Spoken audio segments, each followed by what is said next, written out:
Hello, and welcome to another edition of Paging Dr. Islam. I'm your host, Sandra Eichenberg, and Dr. Samir Islam joins us once again to share all the knowledge of the health world. Oh my gosh, Hello. all the knowledge, Sandy. Every time you do an intro, I get more and more like, oh my God, it's like more and more pressure is coming on me. I cannot wait till we do 100 of these. Here's Dr. Islam, who knows everything. He knows everything. Oh my God, it's like, oh man. Oh, the pressure's on. All right. Let's get. I got it. We're good. Do your kids think that when they were little, were they like, you know everything because you're a doctor? No, my kids think I'm an idiot. Oh. There's no doubt. Even my youngest. No changing. No, they're like, oh, you have no idea. Yeah. No, they don't. Okay, so Dr. Islam, last time we were talking about a pharmacist shortage, and today I wanted to kind of talk about nurses. Mm-hmm. Nurses are the backbones of the health world, yes, right? Absolutely they are. And are we currently in a nursing shortage? We are, and not only that, not only are we globally, or at least within the United States, in a nursing shortage. We're in certain segments of the U.S. geographic area. We're in an even more shortage as well. And so we don't have enough nurses just to take care of our patients individually or mm-hmm. across the United States. But in certain areas, especially in West Texas, we don't have enough nurses in general. So what is kind of the solution? It's hard. Yeah, it's a good question. And I think that it may have to involve many different factors, whether it's increasing the number of nurses that go into the nursing field, mm-hmm. whether it's to give them opportunities where they can rise throughout the ranks, and grow in their careers. Mm-hmm. It's a very complicated question. I wish I had an easy answer, but unfortunately, I know we've been trying. We just don't have a good solution at this point in time. Yeah. Okay. So, let's just say I am tired of my career. I want a career change, right? But blood and guts don't seem to be my thing, but maybe I don't know if that's really not my thing. How can you talk someone like me into maybe why don't you try nursing school? Yeah, so I don't know. It's a great question because we hear this all the time from people who want to do pre-med, undergraduates as well. Yeah. So I think whether it's pre-nursing, undergraduates, whatever pre-healthcare field you want to do, here's the advice I would tell you. Shadow the person who you think you may be interested in following. Yeah. That's what I would do. Okay. And what I would also be very cautious of is that it's not the person necessarily that you want to be modeling because, mm-hmm. People can be charismatic and can change your mind. Yeah. It's the field that they're in. Does the field interest you? So, for example, if you were interested in nursing, mm-hmm. I would recommend for you to shadow a lot of different nurses in their environment, in different environments to see, is this field the field that I feel where my home is at? Do I want to take care of patients this way? Do I feel like this is driving something within me? Because that's going to be the best way for you to understand this is what I want to do for the rest of my life. Yeah. And so is nursing school, somewhat as daunting as med school? Do you know what I mean? If you're first year, you're like, I want to be a nurse. It's going to be great.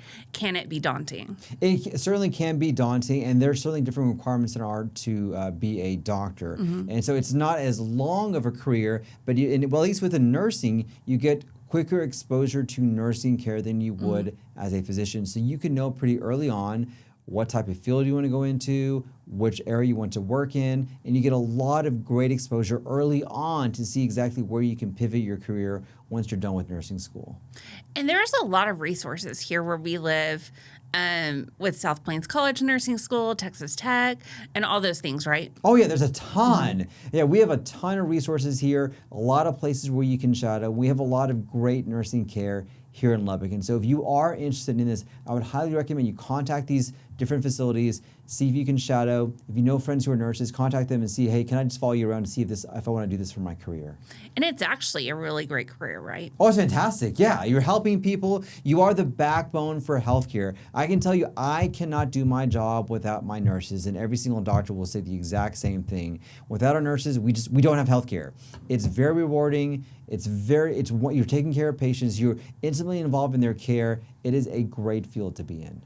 Okay, so can you explain to me, I don't know my nursing degrees, if that makes sense, right? Yeah. So there's an LVN and RVN. What's the difference between those? Yeah, so it goes into how long your training is, Okay. and also goes into what you are allowed to do once you get that training. So in LVN, you don't have as much in terms of a skill set that you have as an RN, and so RNs can do more things than an LVN can do, though they're both very important, and a lot has to do with timing as well. An LVN track is shorter than an RN track, and for some people, life may happen where they want to be a nurse, but they just didn't have the time, the resources to go all the way to an RN. And so it really just depends on kind of what your goals are, what you want to do, but also the practicalities of life, of whether you can go through the whole role of being an actual RN versus an LVN.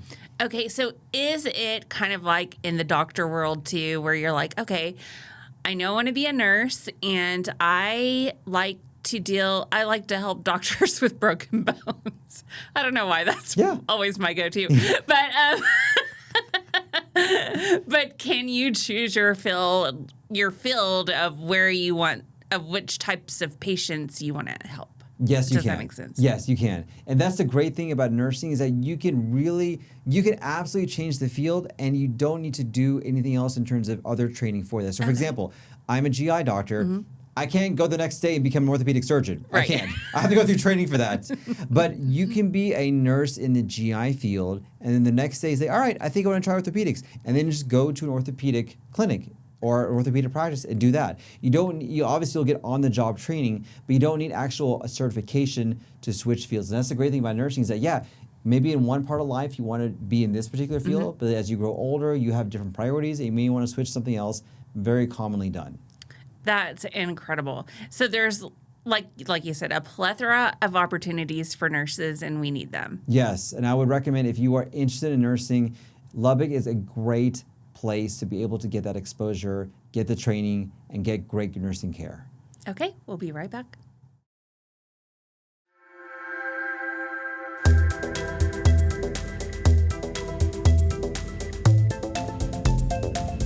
Okay, Dr. Islam, right now, all the rage is, detoxing our bodies. Yeah. And we've talked a lot about this, in previous podcasts. But, okay, if we hop in a sauna, are we detoxing? No.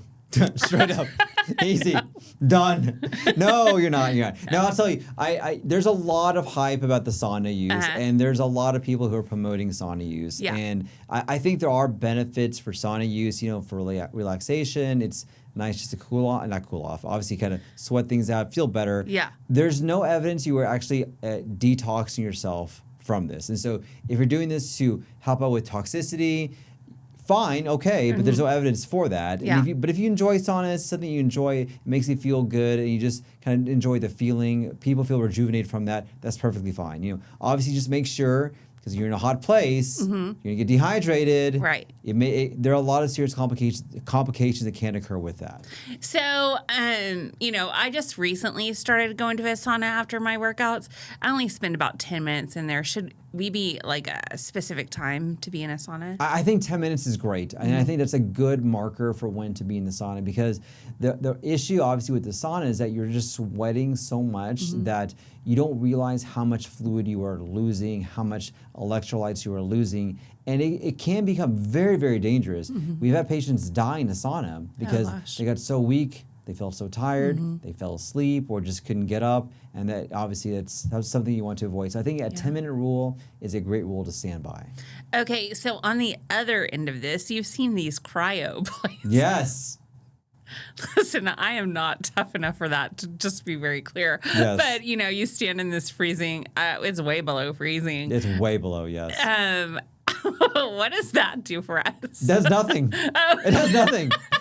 Yeah. So, I tried, I got to tell you my cryo story. So I was like, all right, I'm going to do this. Like, what's all the hype about this? Right. Let me try this. Yeah. So I think I paid for like a 2-minute cryo session. I was like, I can handle 2 minutes. Yeah. Freaking 10 seconds. That's all I did. I was like, get me the heck out of here. This is not fun. And for the rest of the day, I was like miserable. Really? I felt terrible. I was like, what am I doing? Why did I do this? Terrible experience. So the idea behind cryo is that, you were trying to kind of halter the toxicity, stop aging, and kind of help out with the rebalancing of everything. there's no evidence for this. Now, Okay. there is, some people can improve possibly healing with muscle injury and sports injuries. You know, there may be some evidence for that. I wouldn't necessarily do cryo or cold baths unless you actually enjoy it. People do sometimes, I don't know why, they enjoy going in a freezing cold bath. Not me. Not me either. Or they enjoy going in cryo, makes them feel better. If that's you, good for you. But in terms of improving longevity, health, wellness, there's not a lot of good evidence for that. They must be winter people. Maybe, I don't know. Who knows? But there's, you know, there are a lot of other things you could do that are better, that actually have evidence that can make you make a vastly better improvement on your health than that. Okay, so I have another just side note question. How important is posture? Oh, posture is incredibly important. And so I think that a lot of the issues that we have when it comes to back issues, hip issues, problems with mobility, all comes down to posture. And we're always slumped down. We have our phone on. We're always looking forward. We're always at a computer. And you're just shrinking your whole organ system by doing that. And by doing that, you make it more difficult to breathe. You don't take as deep breaths. You squish all your gut organs together, so you have worsening bowel issues and things like that. So posture is an incredible component of why you may be having some of the issues that you're having. So is there a simple way to improve our posture? Yeah, you have to be cognizant of it. Okay. And that's the important thing. I don't realize when I'm hunched over. I don't realize I'm like kind of sitting just down. I don't realize when I'm looking forward. And so physically being cognizant and being aware of that will allow you to sit upright, allow you to kind of put your shoulders back, which will in turn help you breathe better. It'll help you to feel more fuller. It'll help out with your organ spacing, and allow you to have, hopefully, your GI tract to work a lot better as well. I did not realize it bunches up our Oh, it does. Yeah. I mean, you literally are just squishing yourself together. And so your guts have nowhere else to go. It's like, I'm squeezing here, guys. Let me out. I just thought our organs stayed where they needed to be. No, it's like it just squishes together. It really does. And then everything gets all crunched together and like you have no space for anything. That's so crazy to me. What are things we can do just besides is it just being cognizant and thinking about shoulders back, sit straight up? Yeah, as simple as that. Yeah, you know, and I'm doing it now, obviously. So you're telling me about it. Yeah. I'm be cognizant of that. But sitting up, shoulders back, just having that upright posture, that's going to be the best thing. Now, there are things that you can do, ergonomic things you can do, chairs that will help you to sit upright, ways you could adjust your seat whenever you're driving in a car. And these things will help out, but it's just being cognizant of that and just trying to do it as much as you can. Is tech neck a real thing? It is. Oh my goodness, it absolutely is. And people really have significant neck issues because of that. Is there a solution? It really is. It really is posture. Yeah. Or not being on your tech or being on the phone. Getting up, after maybe 15 or 20 minutes. And a lot of people, there are different therapies that people can do to adjust the neck for that. Obviously, with that, I would make sure you talk to a physical therapist or at least get the help from your doctor about that. But yeah, it's real, it's legit, and people have significant problems from that. So we need to work on our posture and put our phones down. Yeah, those are two great things that you can do starting today. They'll probably have dividends down the road. Okay, so we're in the middle of summer, which means hospitals are getting injured patients coming in. Yes. What are some of the main injuries that you guys see in the summertime? Well, one is, falling off a scooter. I mean, obviously, yes.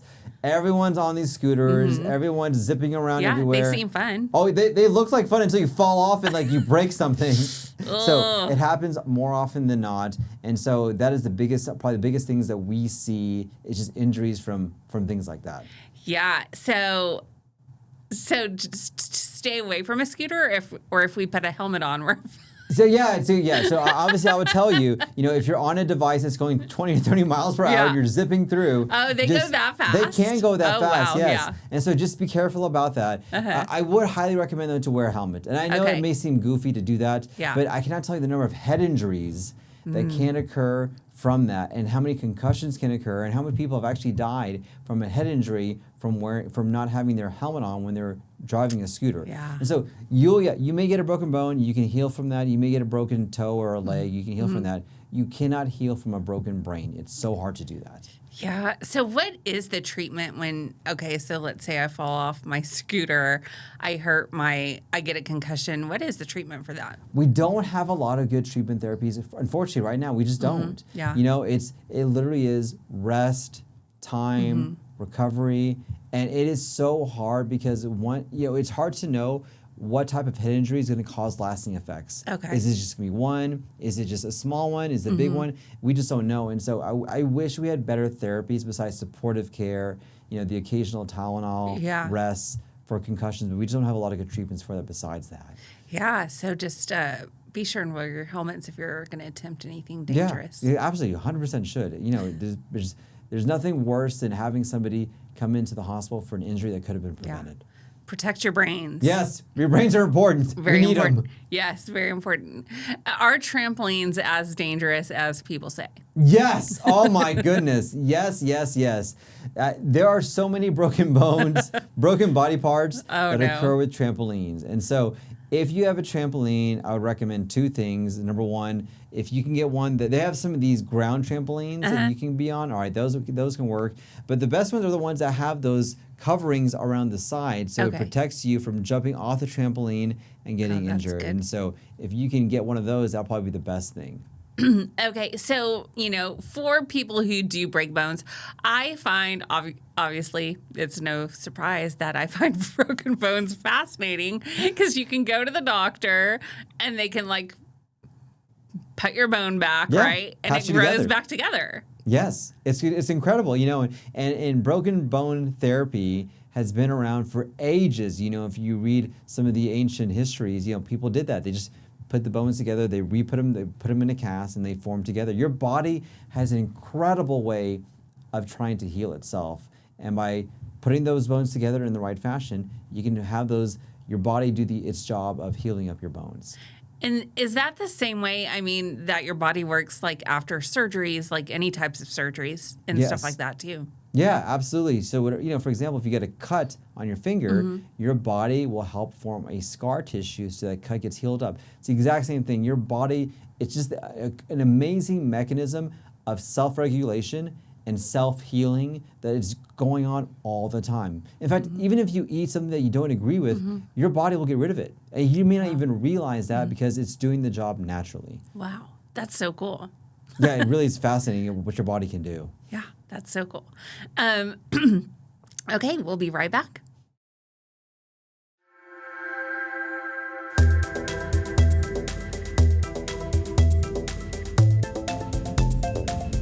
Dr. Islam, we've talked about the shortage of nurses and doctors, but is there a specific type of doctor that there is a shortage of now?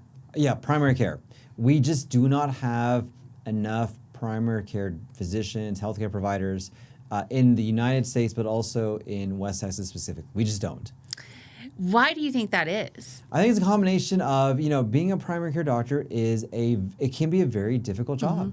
You're dealing with a whole array of population of patients who may have multiple medical complaints. In addition to that, you're having to deal with all the insurance issues that come with that, getting patients approved with medications, getting patients approved with certain imaging you want to do. And, out of all these medical specialties, the primary care physician is just dealing with everything. And you have to try to figure out exactly what's going on and hopefully take care of the patient as best you can. And it's a very, very difficult job to do. Yeah, and they also have to deal with all the illnesses. And a lot of times our insurance companies, they're like, okay, well, you need a referral before you can go see Dr. Islam. Yeah. You know what I mean? Yeah, absolutely. Yeah. So we need our primary care is the doctor who does that, right? Yeah, they are. Yeah, and sometimes they have so many things on their plate that it just it takes up time to kind of get all that set up for each individual patient. When you times that by how many patients you need to see in a day, how many you see in a month per year, it's very overwhelming. I mean, it is a very, very difficult job. And because of that, a lot of people coming out of med school just don't find that attractive. They don't want to have to kind of be in that position anymore. Yeah. I mean, yeah, no, it does. But so needed for just the regular people, but you know what I mean? Not the regular people, but you know what I'm saying. Yeah, no, you're right. Yeah. I mean, everybody needs a primary care. Yeah. We all need it. They're the quarterbacks. Yes. They are. And without that quarterback, you have no one else who can help gather the information, help you understand the information, help you to trust kind of what to go and what to do. And so without that quarterback, the healthcare team it suffers, because then the patient becomes a quarterback. And it's hard being a patient, much less being a patient trying to navigate healthcare. That is very, very, very difficult. And so that's why you need that advocate, that good primary care provider, to be able to be that advocate for you. Now, could a patient say they're having a tough time getting an appointment with a primary care doctor? And is that something that's happening because we are seeing a shortage? Yes.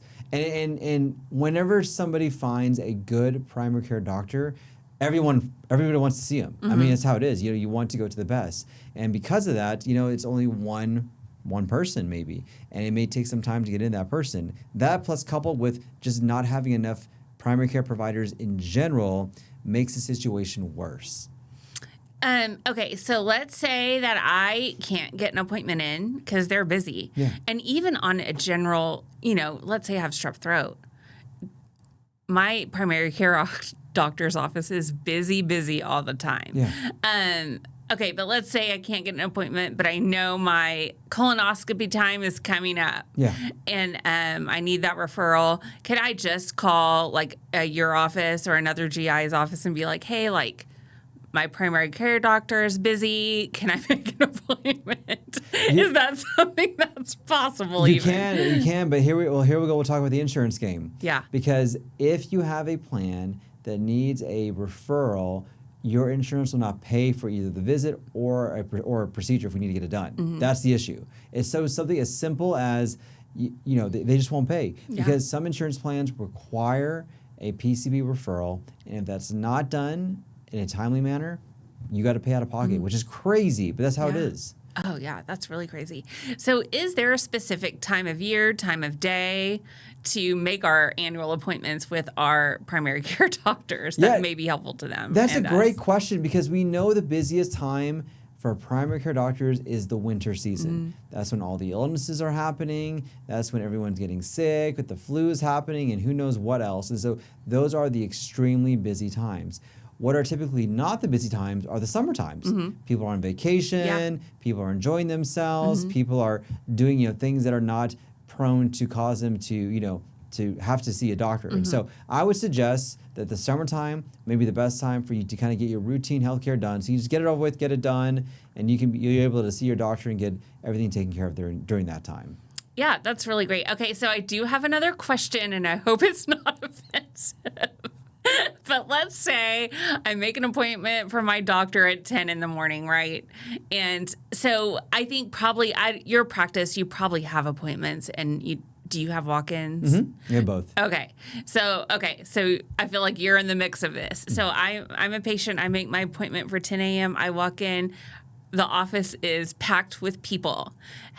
Behind the scenes, what is happening to see patients? Yeah, it is chaos orchestra. Okay. And I love it because the behind the scenes, it is so hard to explain to a patient exactly what is going on. So I'll explain the best I can. So you have a packed waiting room. We know this. Trust me, we know this. Yes. We know that everyone is anxious. And so it's not like we're trying to ignore you. We know this. And so behind the scenes, we're trying to get everything ready. If you need insurance approval, we're trying to get that. If you need labs, we're trying to get those labs faxed over. Yeah. We're trying to get the doctor's room ready. We're trying to clean a room. We're trying to make sure the trash is taken out. We're trying to make sure all the equipment is there. We're answering the phone. We're trying to deal with insurance issues going on with patients who are in front of us. Yeah. It's controlled chaos that's there. And that's before we even have you enter into the room. See you. Okay. Exactly right. And so we're trying to get all this arranged on the back end, and we're trying to make sure that you don't see it. Yeah. Because, you don't want to go into a doctor's office and see everyone all frazzled, running everywhere. Making phone calls. Yeah, exactly right. Yeah. And so we're trying to do this all in the background without having that known to our patients. Yeah. And whenever we see you, we want to be unhurried. Right. We want to be relaxed. Yes. We want to see you so you're comfortable as well, because we know that if we are coming off as anxious, it's going to make you feel worse. Yes, yeah. And so we're trying to do all this on the back end Right. and then see you and not have that feeling come to you whenever we're talking to you. So do you ever feel anxious? Like, okay, you have a packed waiting room, but then I come in and I'm just like, Dr. Islam, I have this wrong. And, what about this? And I keep you forever. Yeah, and that's okay. Because here's the thing is that I trust me, I know people's time is valuable and I understand this. And it is a pain to see a doctor waiting in the waiting room for hours. I know it's not fun. I wish we could find a better way. But when I'm one-on-one with a patient, I need to give them their full undivided attention. Yeah. I need to, because that's my job. And it doesn't matter if it takes 10 minutes, 5 minutes, an hour. I need to make sure that they're taken care of. Because I've been in that situation. I've been a patient and I've been scared. I've been nervous. Yeah. I'm a doctor. I've been in the medical field my whole life. I am still scared to see a doctor and I have my own jitters and my own concerns. And I don't ever want to be in a situation where I see a patient and they think I'm blowing them off because I'm trying to get through the next patient. All right, whatever, it's time. I can be late. It's not a big deal. And sometimes some days are like that. But I want everyone to feel like I am taking care of them, listening to them, and at least I can give them my undivided attention. It doesn't matter how busy it is. Okay, so the moral of the story is for all of us patients is just come in and bring your patients. Yes, you know what I love mean? that. Oh, Sadie, that's great. Yes, bring your patients. Bring your patients and know the doctors are doing what's best for you behind the scenes. You may not see it. Yes. But they're doing what's best for you. And then, go ahead and ask all the questions. Ask all the questions. Yes. Yes. I love that, Sandy. Patients, bring your patients. Yes. I love that. It's great. Patients, bring your patients. Yes. Okay, if you haven't yet, please follow Dr. Islam on all his socials, YouTube, Facebook, Instagram. And if you're having any GI issues, give his office a call. The number is right there on your screen. And we'll see you next time.